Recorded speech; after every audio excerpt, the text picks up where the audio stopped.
Hello guys, magandang araw po sa inyong lahat. Kumusta na po kayo? Nandito naman po ang pobreng Kapampangan. Ngayon ang pag-uusapan natin, buhay-buhay po rin dito sa abroad. Ang topic natin ngayon, bakit nga ba walang ipon ng mga OFW? Di ba? Napaka-gandang usapin po nito. Karamihan sa atin dito sa abroad, lalo-lalo na yan sa mga OFW na katulad natin, sa tagal na natin dito nag-a-abroad, bakit wala pa tayong ipon? Una, kasi ang dami nating mga gastusin, lalo-lalo na sa ating pamilya. Yung pagtulong, pagbibigay ng suporta sa ating mga magulang, kapatid, asawa, mga anak. Yan po ay ang unang-una kung bakit wala po tayong ipon. Lalo-lalo na yung mga nag-a-abroad. Yung pangangailangan ng ating pamilya, ibinibigay natin, itinutulong natin sa kanila. Kaya tayo bilang isang OFW, wala po tayong naiipon. Sa totoo lang, 'di ba? So, at isa pa sa mga OFW diyan, kaya walang mga ipon dahil sa maluluho din sila. Hindi naman lahat. At alam niyo na naman dito, lalong-lalo na kapag first timer mo, na talagang sabik ka pa sa mga luho na gusto mong mabili. 'Di ba? So, unang-una, kaya wala po kayo naiipon kasi maluho kayo. Kapag may mga nakikita kayo mga usong mga gadgets, lalo-lalo na sa cellphone, ayan, bumibili tayo ng ating mga gamit, yung kagaya ng mga cellphone na mamahalin. Hindi tayo nagpapahuli. Kailangan yung mga tao na gustong magkaroon ng mga gadget na gano'n na mamahalin, tayo nakikisabay dahil nakikita natin sa social media, lalong-lalo na ngayon, usong-uso yung mga gadget na mga iPhone, mga cellphone na ganyan na mamahalin. Kailangan iisipin mo na nandito ka sa abroad, kumikita ka naman, kailangan mabili mo yun. So, di ba, maluho ka sa mga gadget. Yun lang mga gusto mong bilhin, binibili mo. Tapos yung mga kita mo, dahil mahilig ka sa mga gadget na mamahalin, doon na pupunta lahat. At sa mga luho mo na, ngayon, pupunta ka sa mga kaibigan mo, yung mga nagyayaya sa iyo na kumain sa labas, lalo na sa mga pagkain na mamahalin, sa mga restaurants, di ba? Mahilig ka sa mga happenings na ganyan, na makisalamuha sa mga friends mo, makipagsabayan. Kaya kapag sumahod ka, yan sa mga single dyan, pwede natin gawin yan. At least wala tayong sinusuportahan. At yung mga kinikita natin, doon lang napupunta lahat sa ating mga luho, sa ating mga gustong bilhin.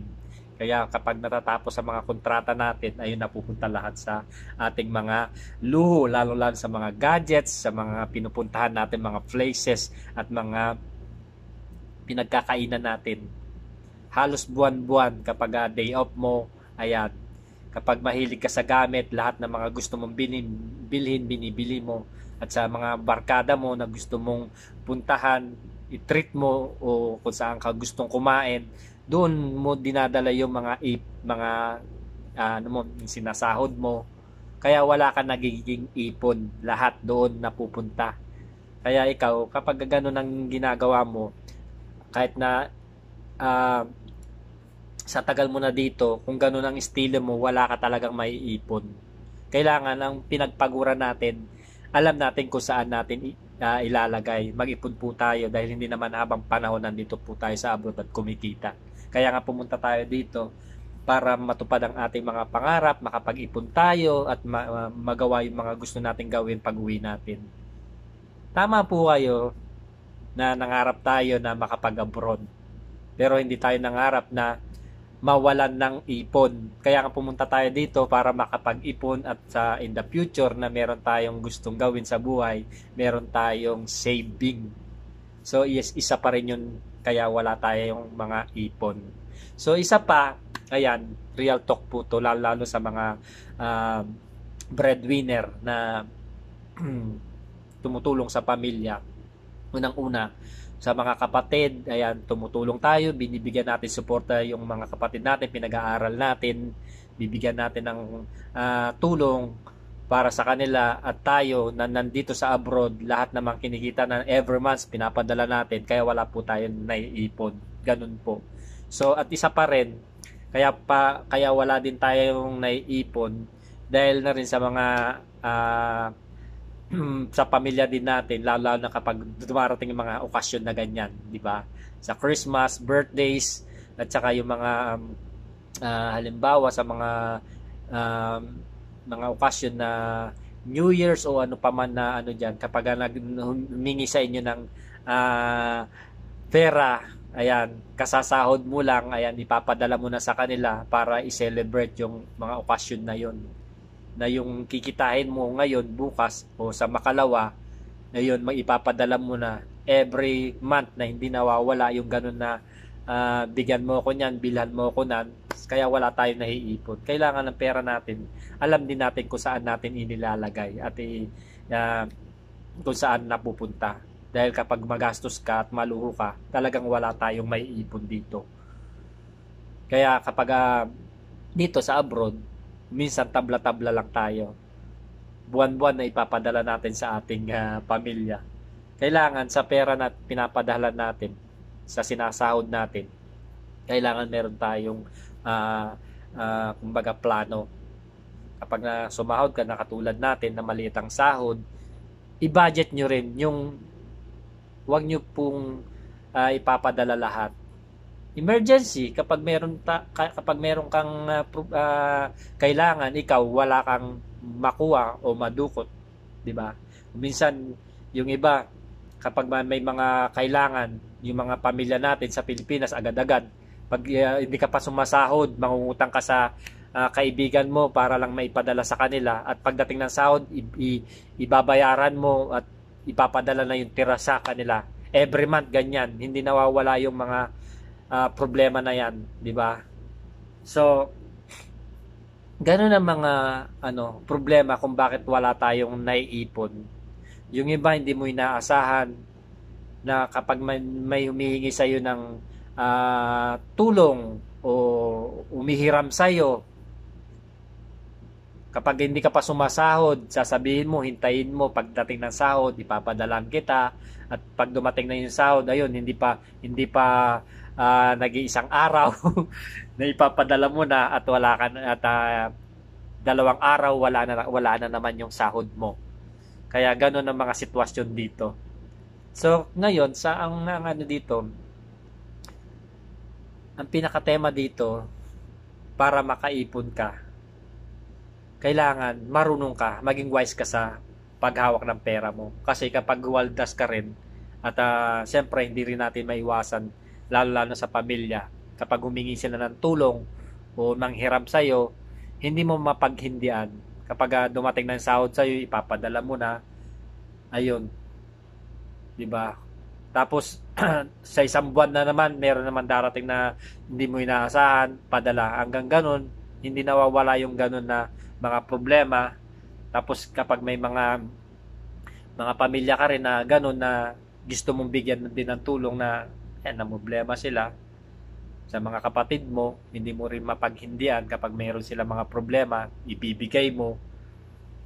Gano'n ang mga sitwasyon, kaya walang nangyayari sa mga ipon natin. Kumbaga, tabla-tabla lang tayo, na nakakaraos tayo sa buwan-buwan at araw-araw na ginagawa natin, kinakain natin, pinapadala natin. Kaya kung ikaw hindi ka mataktika sa pera, talagang walang mangyayari sa pera na pinagpapaguran mo. Kaya ito, nasabi ko rin po ito dahil totoo naman po, di ba? Kaya sa mga dito sa abroad, kailangan ang paghawak ng pera, alam din natin. Dahil dito sa abroad, hindi naman natin pinupulot din yan, pinagpapaguran din natin. Kung ikaw sanay ka sa hirap at alam mo humawak ng pera, it's better, ayun, nakakaipon ka at alam mo hawakan ng pera. Pero kung ikaw ay talagang sanay na talaga na humawak ng pera, pagkahawak mo ng pera, lilipad na sa isang buwan, iniisip mo, meron naman ako sasahurin sa susunod na buwan, okay lang yan. Sa susunod na buwan, meron na naman. So, hindi mo alam, namamalayan, lumilipas yung buwan, taon, natatapos ang kontrata mo, wala ka palang na itatabi. Real talk, totoo po yan. Kasi sa akin din, nung hindi pa rin ako wala pa akong pamilya, binata pa ako, ganun na yung mga estilo ko, kaya na isi-share ko lang din po sa inyo. At sa ngayon din, ganyan din, di ba? Hindi ko rin naman sabi na talagang maluwag din ako. Hindi rin naman ako nagmamayabang na talagang may pera ako at may ipon. Kung minsan nagigipit din po ako. Ngayon nga, sinasabi ko sa inyo itong mga nangyayari na ito dito sa abroad. Real talk po yan. Totoo po yan. At isa pa, kapag yan, na alam mo na sumasahod ka buwan-buwan at kapag nagigipit ka, yung mga kaibigan mo na lalapit sa iyo, kunwari tutulong sa iyo, na lalabas kayo, ikaw nagagastos na alam nila na napakabait mo, kaya mag-iingat din po kayo na yun sa mga kaibigan nyo na idadala kayo sa ganun na sitwasyon na iisipin mo na buwan-buwan sumasahod ka, hindi mo alam na ikaw naman na gustong-gusto mo yun dahil sumasaya ka. Pera lang yan, madaling hanapin. Pero ang saya mahirap hanapin. Pero paano ka kapag wala ka na? Paano ka sasaya kung wala ka ring pera, di ba? Kailangan yung pera, sinisave natin yan. Kapag wala kang pera, sabi nila wala kang kaibigan. Kapag marami kang pera, marami ka ring kaibigan. Kaya yung pera mo, ingatan mo rin. Huwag kang bigay ng bigay. Dahil kapag ikaw ang nawalan, ikaw ang kawawa at wala kang kaibigan. Di ba? Kaya kailangan yung pera mo, maging wise ka at maging matalino. At pipiliin mo rin yung mga kaibigan mo na kakaibiganan na idadala ka sa magandang at maayos na paghahawak ng pera. May mga kaibigan na gano'n na alam lang nila yung sarili nila kapag ikaw ay meron, ayun, hahayaan ka na. Ayan, tara, punta tayo, kumain tayo sa labas. Tara, punta tayo doon, marami mga gadget na uso. Tara, bili tayo. So, ikaw naman na gustong-gusto dahil, ayun nga, dahil masaya ka sa ganun. So, pagdating ng araw, napapansin mo, pati ATM mo, wala na rin laman. So, ganun yung mga sinasabi ko. So, yan yung mga sinasabi ko na ito ay totoo at nangyayari. At sa mga kaibigan din na minsan, ikaw din na nakikita mo, yan, real talk po to. Meron kang makikita na mga bago na mga gadgets, di ba? Yan, payabangan. Na makikita mo yung mga cellphone nila, mga iPhone, mamahalin na mga laptop, at ikaw naman na gusto mo rin bumili ng ganun. So, yung iba hindi nila alam na utang lang pala yun. Kukuha sila sa ibang na nagpapautang, huhulog-hulugan nila yun. So, yung pera nila doon na inuhulog.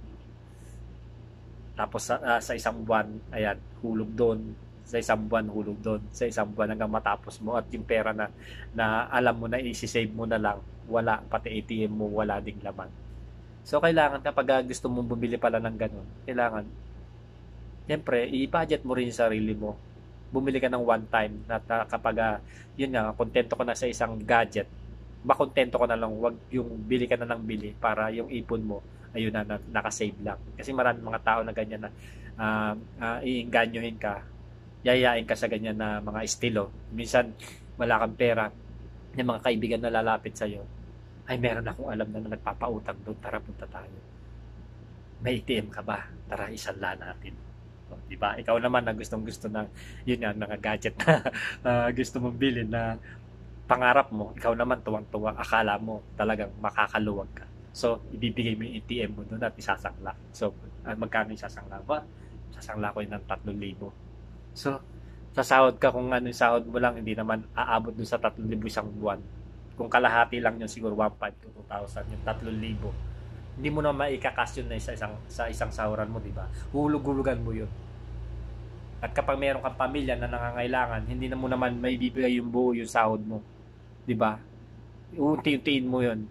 At yung inutangan mo na ATM na yun, yun na magkakaroon ng benepisyo sa iyo, hindi ikaw.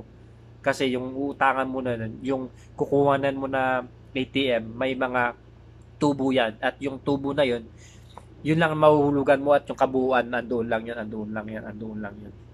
At yung nagpautang sa'yo, yun ang malaking benepisyo sa'yo. Kaya mag-iingat ka rin kayo sa pag sasangla ng ATM nyo, dahil yung ATM nyo doon umaano yung sahod nyo, at pag dumating ang sahod nyo hindi napupunta sa inyo, kakat nila yon, at yung matitira lang sa iyo yung allowance mo, at kapag mayroon kang pamilya na ibibigay na tulong hanggang sa mabaon ka na ng mabaon sa utang. Ayan, kaya na yung iba walang nangyayari, at yung mga kita nila walang naiipon, nandoon lang na pupunta dahil sa luho mo. Kaya yun lang po ang masasabi ko sa inyo. Sana meron kayong idea na o makatulong po sa inyo na pag-iisipan itong pinapalabas ko. Dahil itong pinapalabas ko na ito ay talagang nangyayari, at pag-isipan ninyo po kung ano po yung paghawak ng pera, talaga po napakahirap.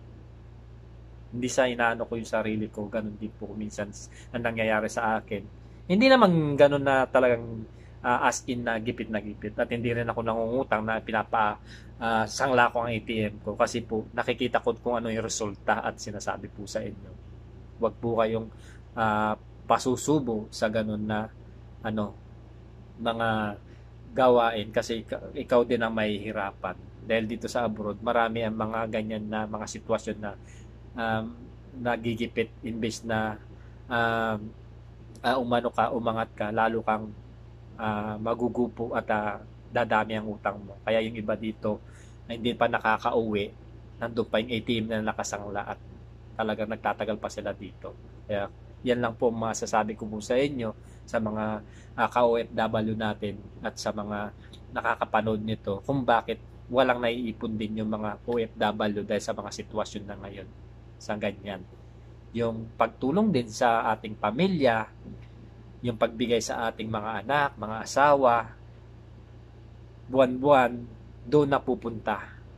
Hindi naman po maano yung ganun na tumulong tayo sa ating pamilya. Nga lang, ang ano natin dito sa abroad, kailangan kapag nag-abroad tayo, in the future, meron din tayong mapala. Hindi yung nag-abroad tayo, walang nangyari sa atin, sa kinabukasan natin.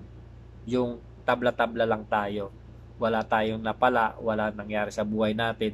Yun ganun pa rin na mahirap kang pumunta dito sa abroad, mahirap ka rin babalik, 'di ba? Ano yun, masakit yun. Kailangan kapag nangarap ka, mahirap ka, pumunta ka sa abroad, at pagbalik mo sana maging maginhawa din ang buhay mo, hindi yung ganun na mangyayari sa buhay natin.